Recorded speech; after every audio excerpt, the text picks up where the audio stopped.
Humans of the cardboard, welcome back to Just Nuts, guys. Today we've got a little of spicy information, not a huge drop, but actually an announcement for the next core set following Infinite Forbidden in the OCG. I believe it's for the one after Infinite Forbidden, but yeah, it's coming out in the OCG July 27th, which means we probably won't get it till October, probably late October, maybe early November, something like that.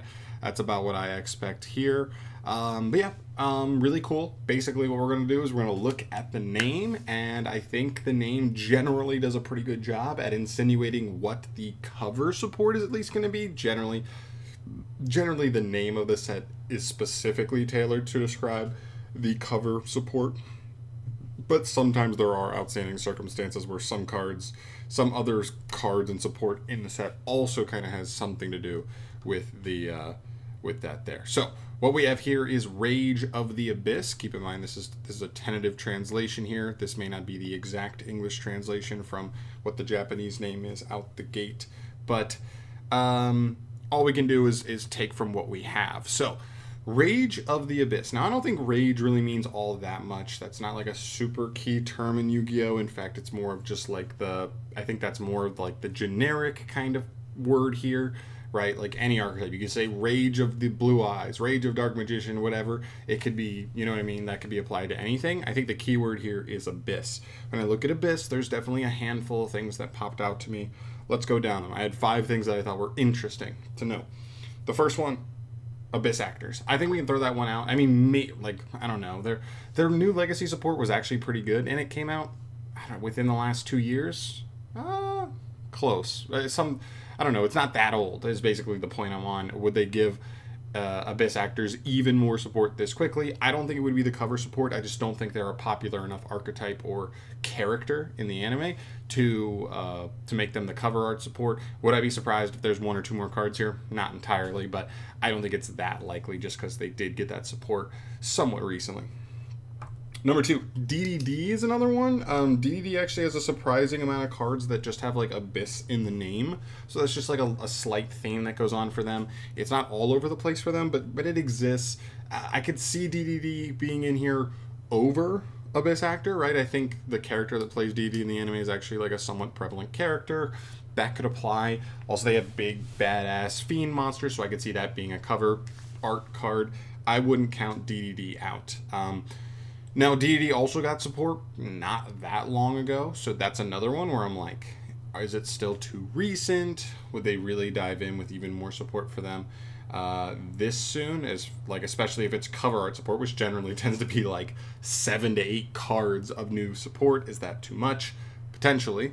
Next ones are like Atlantean Mermales. Both Atlanteans and Mermails have cards in their archetype that have like Abyss in the name. Multiple Mermail monsters are Abyss Turge, Abyss Teus, right? Abyss Megalo. That's definitely a common theme there. Not related to any anime characters really, either of those, so I doubt those would actually end up being cover. That doesn't really make sense that those would be cover cards, but again, if they end up getting support somewhere else in the set, I could see that being a thing. Like, oh, Abyss, cool, let's throw 1 or 2 new, or maybe 3 or 4 Mermail cards, 3 or 4 Atlantean cards, although I do think Atlantean might just be getting a structure deck later in the year, so we'll see. But I thought that one was interesting. Not for the cover art, but maybe potentially support. 2, and I think the 2 probably, in my opinion, spiciest ones, Burning Abyss. Not an anime archetype at all, so not really for cover support, but this is one that I think a lot of players feel a little itchy on. A lot of people like have nostalgia for Burning Abyss, really love Burning Abyss. It's one of their favorite archetypes, especially being like I think, is Burning Abyss a Chinese exclusive? I think it's a maybe Korean exclusive. I can't remember where it started, but it was not Japan, I think. So that's a fun one. And a lot of people just have fondness about this archetype. Hasn't gotten a good card of support in a while, basically since Cherubini. And even with Cherubini, this deck hasn't really even made the best use of it as like a pure deck. So pure BA support would be really, really cool, especially if it's 4 or 5 cards. Again, not going to be the cover art support, but could be somewhere else in the set. That would be really sick to see. And the last one I have here is Sharks. Yeah. like the one thing I would say about sharks is like, yes, like weirdly Konami seems to have been making shark support left and right all over the place for the last like 2 to 3 years. Like honestly, it's sprinkled everywhere. Like, you know what I mean? Buzzsaw Shark and Lantern Shark. Then we got the shark support in the Water Legendary Duelist, whatever, 2 years ago, whenever that dropped. And there's just been like random cards here and there that are just like clearly like level 4 water extenders that just kind of come out of nowhere. And it's just clearly the best use of it is like a shark type deck. And that's a little bit weird. So, yes, does it feel like it would be a lot for Konami to jump onto a whole nother, and they support Shark the character, right? Isn't I think his name is Shark in the anime, so it has a relevant enough character. Would they do that already for another 6, 7, 8 cards of Shark support after they've already kind of been going heavy on Shark support in the last handful of years?